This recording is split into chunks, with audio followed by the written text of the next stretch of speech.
Hey, what's up to y'all, man? What's up to my YouTube fam, man? Like always, hope y'all had a good day in great spirits and in good health. Welcome back to another episode of Trouble in the Yard, baby. This part 2, how to get back over this fungus thing. So here's your update. And now, these aren't fungus spots. These are just where I spot treated those pesky weeds I had. I got a little overzealous a little bit. So no, that's not fungus. It's not fungus, it's just burn spots from where I treated those weeds. Crap, you see, man, it's a different grass blade. It's not the Bermuda that's burnt. It's just the actual weed itself that's burnt in those spots. But as you can see, man, that green came back pretty good, didn't it? Well, it's been about 2-3 weeks, I can't remember. If you want to find out when I did my scalp, I'm gonna leave a link to that video here or here. And you can look in the description, it'll tell you exactly when I did that scalp video. But yeah, we're looking good, man. We're looking real good. Yeah, we're looking good. We're coming back. Let me show y'all what we're working with today, man. On part 2 of this fungus control. Going back with old trusted dusty, baby. You can see from my drop video, I explained why I like to use Milorganite in the summer months. I'm gonna leave a link to that here or there, somewhere. All right, we're gonna throw down some fertilizer today. This Spectricide weed stop for lawns. We're gonna put this down today. And you know for a fact, that's what I talked about in the part 1. I'm gonna put this down for my fungus control. Even though cutting it so low, having given the sun a chance to dry out the yard, it eliminated majority of my fungus problem. I don't see any dollar spot, brown patch anywhere. So I don't have any fungus in the yard right now, but to prevent it from coming back, I'm just gonna go ahead and spray this anyway. It cures and prevents. And this is what I use to spot spray those weeds I had. Spectricide weed stop, Spectricide weed stop. It's the same product, it's just in a spray form. Yeah, you just walk around the yard, spray those weeds. About 3 days or so, it'll look like that. Let me explain to you exactly what I'm doing today and how I'm gonna do it, all right? What I am gonna do is throw this down first because this has to get rained in anyway. So I'm gonna throw this down first, spray the grass with this. This will help water that in. Spray my fungus control early in the morning because this has to dry. We're about to read some labels today. You're just not gonna take my word for it. I'm gonna show you what the label says. See, the main thing that I want you guys to notice is rain or watering after spray has dried will not wash away effectiveness. So I'm gonna spray this first thing right now. And once it dries up, I'm not worried about watering it away. And what you really want to know is do not apply when temperatures are greater than 85 degrees Fahrenheit, as injury to lawn may occur. And I'm not really worried about that because we are about 75 degrees this morning. 75 degrees. That stuff is gonna dry up way before it gets too hot out here. So I'm actually gonna put down my Milorganite and then lay down my fungus control. I'm gonna deal with the rest of that stuff later on this evening. I will turn y'all back on and just let y'all see how I put that down. We're gonna read some more labels later on today. Pull out my old trusted dusty here. Load it up with some good old eco-friendly, derived from biosolids. Put that old stanky panky down, baby. We're gonna rig y'all up so y'all can see me throw it down. I already did my mow. Sorry, I didn't hook y'all up yesterday for my mow. But we gonna throw with trouble 2 times today, baby.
listen to me. Always load your hopper on the concrete. Don't ever load your hopper on the grass, because if you spill it, you're gonna have a real bad burn spot in your yard, whether that be from a synthetic fertilizer or something like that spectricide weed stop. You don't want to load that in the grass. Always load it on top of the concrete, just in case. All right. Stuff here stank so good, baby. It stank so good. If you want to know what it smells like, next time you're in your local hardware store and they got some of this, by the time you get close to that section where those bags are, you'll smell this Milorganite, man. I promise you. Full disclaimer, you do not have to use Milorganite. This is just what I use because it's not a synthetic fertilizer. It is an organic fertilizer. It's slow release, you know, and it has iron in it. That's why I like to use it in the summer months. You fresh out of a drought or you just scalped your lawn, I prefer to use an organic fertilizer. That's just my full disclaimer right there. You don't have to use this because Trouble told you to go use it. No, use whatever fertilizer you want. This is just my preference in the summertime, all right? All right, now it's time to use my fungus control. This is a hose in sprayer. All you gotta do is connect the water hose to this part. You see that?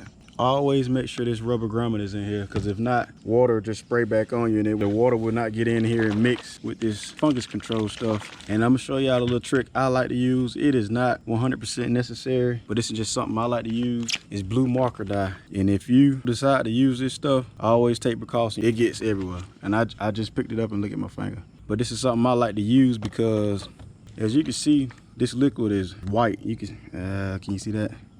See that? So it's kind of hard when it's spraying. And I'm gonna show that to you as well. Once it's spraying out, it's kind of hard to tell if it's actually coming out or not. So what that blue marker dye does for me is it mixes in with the liquid and it turns blue. You have a blue mist coming out of here, and it tells me that the water is mixing with the chemical. It's actually coming out evenly. And also, when you spray that blue marker dye on your grass, you actually can see exactly where you sprayed. So you're not over treating a certain area. And like I say, I'm gonna show this to you. Let's say I'm spraying out in this area right here. All that grass will be blue. So I don't overspray it. Because once you get the spraying going and going and going, you will kind of forget where you sprayed at. Trust me, I know. I've done it several times. So that blue marker dye helps me to identify where I've sprayed, and it also lets me know that this stuff is coming out correctly. You don't have to use it. If you are gonna use it, let me show you how to put it in and how to be safe and not get it everywhere like me, all right?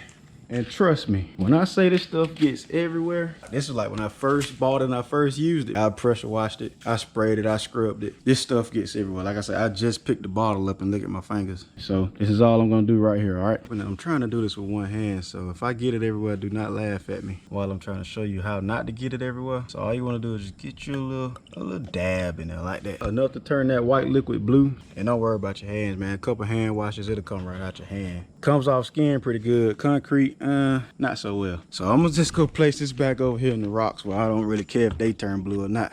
Put my top back on like so. Screw it in like that there. And booyah.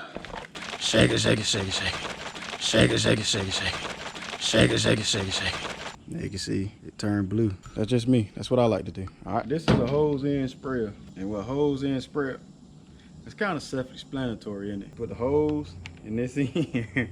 Just put the hose in this end, man, and screw it in. Make sure it's tight. That's where that rubber grommet I was talking about earlier, that's where that comes into play to make sure you got a good seal, all right? Turn it on, and you just spray the yard, all right? Well, what I'm gonna do first, give me some PPE, man. These are still chemicals, so I want to give me a little mask, a face covering. I always wear stuff like this outside, so cover my skin. So I gotta put my shoes on, get a mask, and put my glasses on, man. And then we're gonna spray this stuff, all right? So hold on. See what I mean, man? This stuff gets everywhere. It gets everywhere. So be careful. All right, so look at me. This is how you use it. Pull that little tab back there, you turn it on. Yeah, see that? That was it. So here we go. You missed the mow, you saw the throw. Now we about to spray.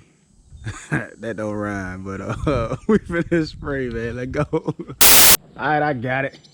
You missed the mow. You see me throw. Now we about to spray for show.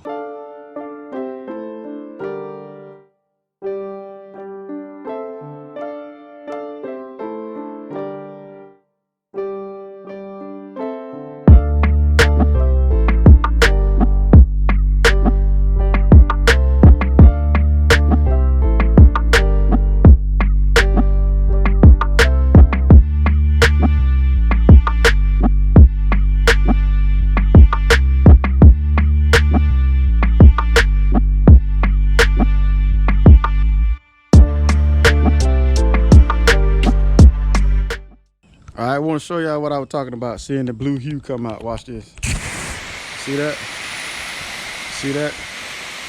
So now I know it's coming out, all right? I know it's coming out. Let's look at that. Yeah, baby. Yeah, baby. Another example of why I like to use my marker die. Watch this. See that? Let me know it's about out.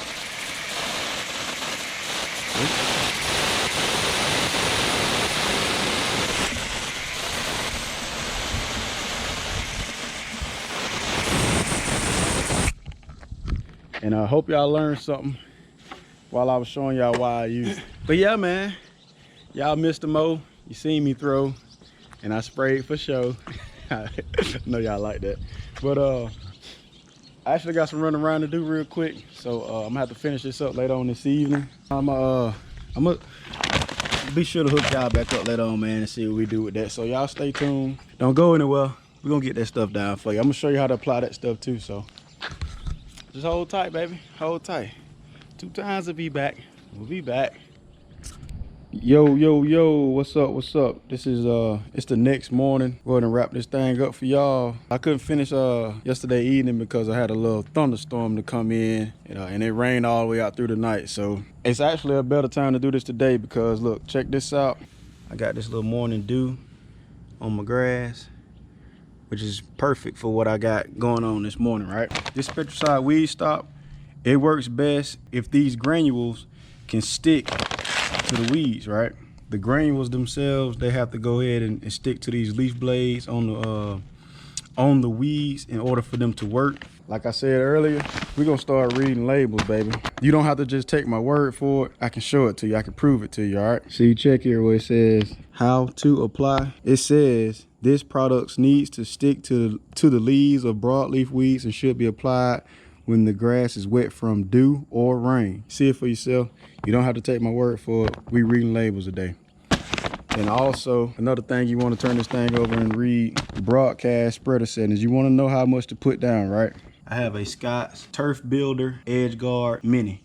This is the small version of what's on the back of this bag. This is a Scott's Turf Builder Edge Guard DLX. The DLX is the large model to what I have. The spreader setting is 4.5. All right, so what that means is if I want to go by the bag rate, I have to dial my spreader to a 4.5. And what that's going to be doing is it'll put down 3.6 pounds per 1,000 square feet. My front yard altogether is 2,200, but I always treat it as 2,500. Read this. This 10.8 pound bag covers up to 3,000 square feet. I treat my yard as 2,500, so putting down this 3,000 square foot worth of product would not harm my lawn at all. So this one bag will cover my front yard comfortably. I don't have to worry about burning my lawn, okay? So here we go. Hopefully y'all understand what I just tried to explain to y'all. If not, like always, man, leave me a comment. Leave me a comment. I will explain it to you further. So here we go, man. I'm just about to rig y'all up, throw this stuff here down, and that's gonna wrap us up for part 2. So appreciate y'all sticking with me, man, and let's go ahead and throw some more. All right. And like what I was saying earlier with that fertilizer, definitely with this, you want to pour this over concrete, man. It will burn your lawn. It'll actually kill it. You put too much in one spot, it'll kill your lawn. So you definitely want to pour this over concrete. And another reason why you want to do this early in the morning as well, if you don't want to apply it or put it down when it's over 85 degrees, okay? And it actually says it on the bag, but kind of pressed for time right now, so trust me, it's on now. Yeah. I just threw it down on both sides, man. I thought I was time lapse on this side as well, but I never did hit the start button on the camera, so I did both sides. I did that side, and look, you know, at bag rate, I still got something left over. Why? My yard is 2,200 square feet. That bag covers 3,000. So naturally, you will have some left over. So that lets you know your spreader is somewhat calibrated. This thing is old. I haven't had it about 3 years, so I know it's off. It's off a little bit, but that right there lets me know that it's somewhat calibrated. Now, if I had to put it down at bag rate and I didn't have anything left in here, then something's wrong, all right? But that's just a quick little tidbit, man, quick tip. That's gonna conclude us for this fungus control stuff, man. I appreciate y'all checking in again. Like always, hope y'all had a good day. Hope y'all in great spirits and in good health. Until the next episode of In the Yard with Trouble 2 Times, y'all be good, man, and have a good day. All right.